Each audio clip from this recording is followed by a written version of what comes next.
Professora Adriana, antes de entrarmos aqui nas perguntas, já tem algumas aqui dos teletertulianos, você poderia falar um pouco para a gente como surgiu a ideia desse verbete, como foi essa inspiração? Ah, legal.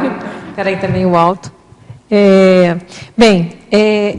Esse verbete ele é um complemento da ideia de um curso, que eu já dou que teve o verbete Cultura da Dessomatologia, e esse verbete virou um curso, né? Então, dentro desses estudos, eu vi que eu comecei a ver a questão da despedida, como é um tema que ele é difícil para a maioria de nós, para não dizer quase todo mundo, né? Porque ele implica uma série de coisas. Então, não só em relação à morte, mas as despedidas em geral, as separações, são muito mal digeridas, né, por muitas pessoas. Então, eu falei, bem, vamos estudar, então, encarar o tema da despedida. Então, foi em função disso que eu resolvi estudar e fazer o verbete de despedida. Então, a ideia era entender e tentar desdramatizar, mostrar que a gente está despedindo o tempo todo. E eu acho que o gancho maior é a frase enfática, né? Que isso que eu cheguei à conclusão de que o problema da despedida é a questão do tempo que se a gente sabe que a gente vai despedir e vai se ver daqui a umas horas, que vai se ver daqui a alguns dias, ela tem um peso. Quando a gente vai despedir e vai ver que a gente vai ver daqui a 3 meses, já tem outro peso. Daqui a anos tem outro peso. E numa questão da morte, então, que a gente vai, sei lá quando que a gente vai encontrar de novo, o peso é maior. Então, aí eu vejo que, aí o que eu entendo, né? Que no momento que a gente tenha mais experiências retrocognitivas e o nosso parapsiquismo seja melhor, a gente vai começando a ver que a vida é isso, né? A gente encontra a despedida, a gente está o tempo todo se despedindo e reencontrando, vai começar a ficar mais fácil a gente lidar com isso. Então, esse é o mote principal do verbete e que foi em função das reflexões da própria questão da cultura, do verbete, depois do curso e tal. Da cultura da dessomatologia. E da cultura da dessomatologia. E é interessante esse tema que você falar, né? Porque já me perguntaram de tudo. Perguntaram se era o último verbete. Depois me perguntaram se... aqueles cheio de careta, né? Despedida... que tema. Então, isso só reforça a dificuldade que há na questão da despedida. E que é uma coisa que a gente faz o tempo todo. Essa é a questão que eu estou querendo escrever aqui, para a gente raciocinar todo mundo e refletir sobre isso. Porque provavelmente, então, pelo que você colocou, esse preconceito, vamos dizer assim, com as despedidas, esse apriorismo de ser alguma coisa, está muito uma coisa negativa, doída, e está, então, diretamente relacionada a esse conceito corriqueiro da morte, da dessoma. Eu vejo com a morte, a separação definitiva. O desapego, assim. Não, a própria separação de casal é um drama. Né? Então a pessoa está ali, está viva. Ou então, às vezes, um filho que vai viajar e vai ficar 3 anos fora fazendo um doutorado. Tem pais que é um drama terrível. Então, é a separação, é aquela coisa de como eu não vou ver mais, eu não estou vendo todo dia. Então, é um apego muito forte. E a gente despede o tempo todo, de objetos, de coisas, então, é isso. Do próprio dia, né? Do próprio dia que eu coloco, né? Toda noite, a gente despede, nem que seja o parceiro na mesma cama, né? Mas boa noite, até a gente está despedido, cada um vai lá, se não for projetar junto, vai cada um para um canto, né? Agora, no geral, as despedidas são mais tristes do que alegres, não é? Como você, que você pesquisou sobre isso? Depende do tipo de despedida, né? Você acha que depende, realmente? Eu acho porque tem um peso. Eu até já comentei aqui, quando eu estava fazendo o verbete de despedida, no último verbete que eu apresentei, eu comentei, né? O holopensene, ele é um holopensene pesado. Como eu falei, a questão da reação de muitas pessoas, quando fala despedida, a pessoa, opa! Então, há um peso. E as canções fazem muito isso, né? A gente chega a colocar aqui no verbete as músicas, quando você foi embora, fez-se noite meu viver, né? Então, quer dizer, e outras tantas, que quando mostra a separação de casal, então, a gente fala no mito do amor romântico, né, no verbete, a separação, a pessoa separou, a pessoa morreu, né? Sem você eu não vivo.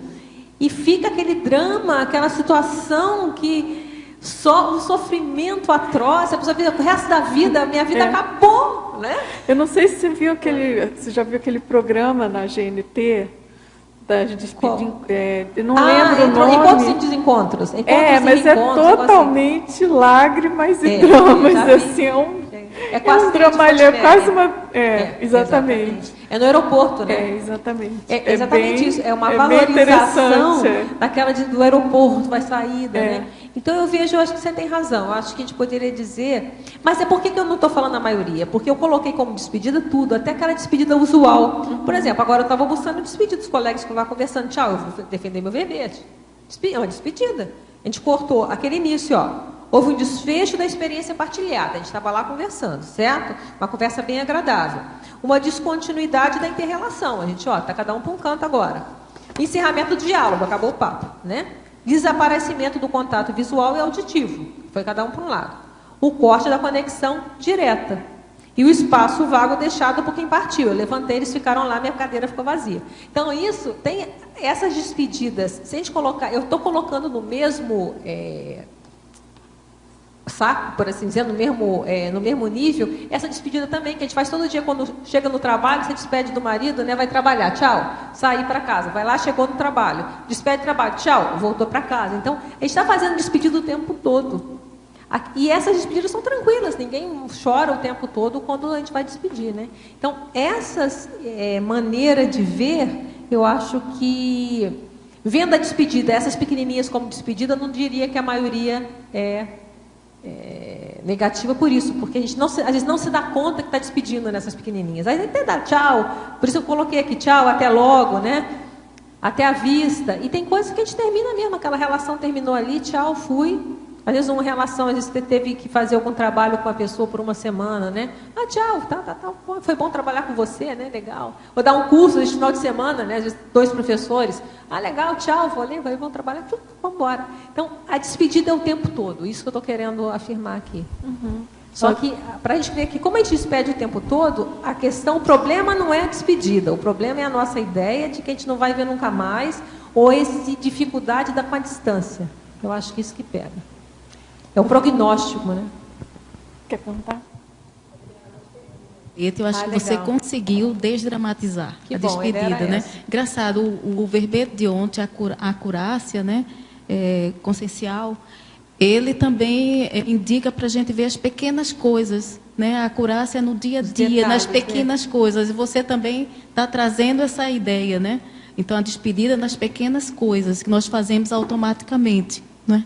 E isso é legal. Agora, assim, eu fiquei curiosa na etimologia.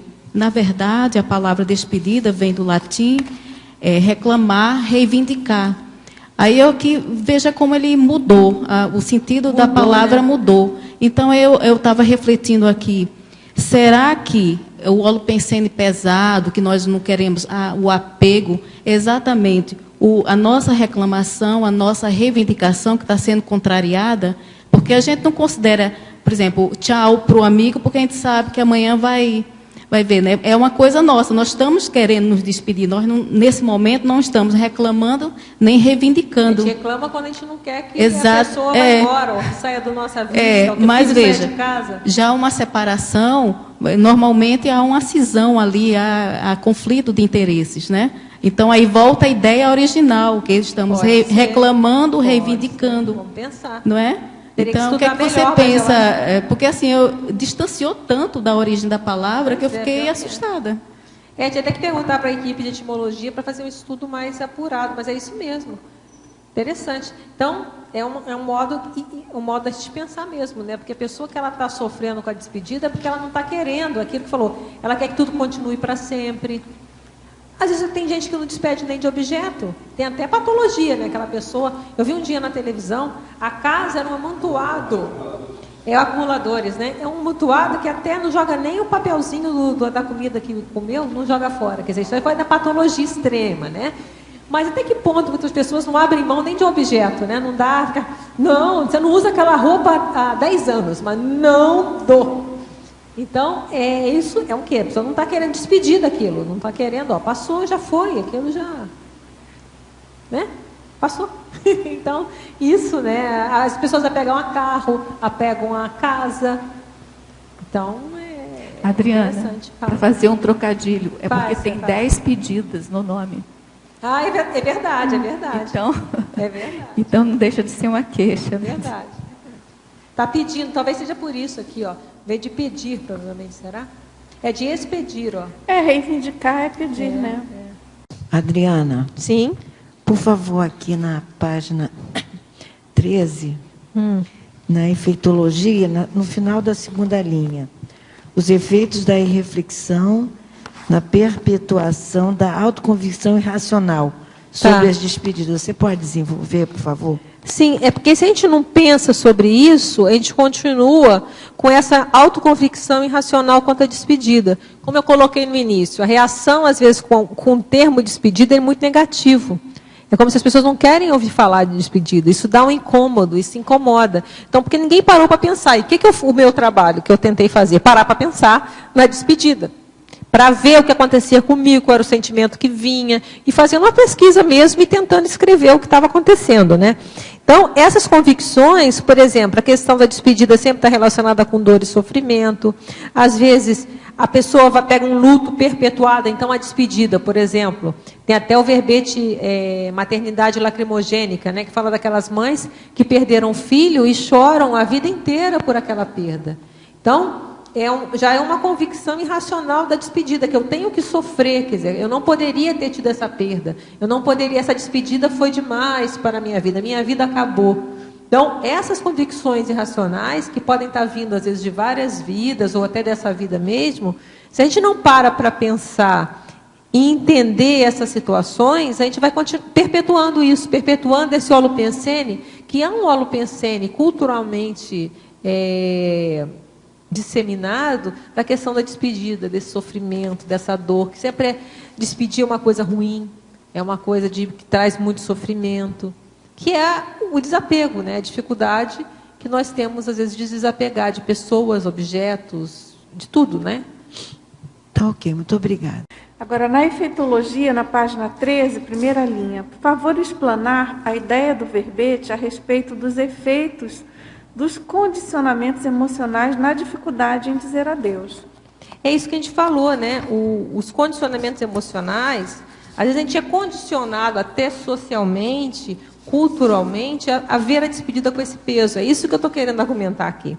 Que a despedida, ela é culturalmente colocada, muitas vezes, como uma coisa triste, doída, e é um condicionamento, a gente não parou para pensar. E quando a gente começa a pensar, a gente vai racionalizando, refletindo, compreendendo e vendo que ela faz parte da vida. Faz parte da vida, esses encontros e desencontros. Aí entra ali na tributologia, que é justamente o que a gente está buscando trabalhar, né? É o predomínio das faculdades mentais, notadamente do autodiscernimento quanto ao ciclo, aproximações, afastamentos da seriexologia.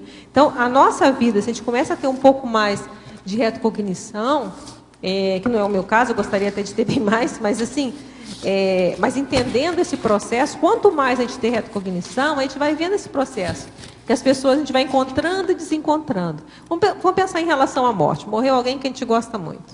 A gente vai lá sofrer, sentir a falta, faz parte do trabalho, né? Agora, se a gente começa a lembrar que a gente já teve 7 vidas juntos com essa pessoa, 10 vidas juntos, a gente fica mais tranquilo. Não, então tá, foi mais uma. Daqui a pouco a gente vai ter a 11ª, a 15ª. Então, vai desdramatizando a situação. E o que causa, por exemplo, no caso, a gente vou voltando para a morte, até porque a despedida é tão relacionada com a morte, né? Se a gente não tem essa visão, aí é aquela coisa, eu nunca mais vou ver essa pessoa. Mas não o peso disso? Nunca mais, aí isso dá um desespero. Se a gente lembra, e a gente não é só racionalmente, a gente vê que a gente já vivenciou coisas positivas com essa pessoa e negativas, seja lá como foram, muito tempo, a gente vai sentir a falta, é óbvio que a gente sente, nas separações a gente sente. Uma pessoa que a gente gosta viaja, fica lá um tempo fora, a gente vai sentir a falta. Mas não tem o peso que tem de, olha, nunca mais, não, tá bom, vou sentir a falta, mas mais cedo ou mais tarde, com isso nós vamos ter vivências compartilhadas novamente. Então, isso aí já volta, porque a gente falou da cultura da dessomatologia. Eu acho que o que a gente está construindo, buscando construir, com todos esses estudos nossos aqui, é que a gente chegue nesse ponto, de ficar tão natural isso, que a gente vai cada vez lidar com mais facilidade. Obviamente, de novo, não quer dizer que a gente não vai sentir falta. A gente vai sentir falta, às vezes, do lugar que a gente viveu, a gente vai sentir falta, às vezes, de uma pessoa que a gente conviveu, faz parte do trabalho. Agora, não tem aquele peso, né? Não, a gente dizer, poxa, era bom, né? Poxa, legal, né? Mas não tem o peso, aquele sofrimento todo que hoje ainda tem muito forte. E aí entra a questão do condicionamento. Muito desse sofrimento é condicionamento e falta dessa visão multiexistencial e multidimensional que nós estamos começando a ter, nós estamos começando a abrir o véu, né? A gente está aumentando o nosso parapsiquismo, estamos pensando mais, nós estamos nesse caminho para chegar nisso. A gente não sabe quanto tempo vai levar ainda, mas em grupo nós estamos vivenciando isso cada vez mais.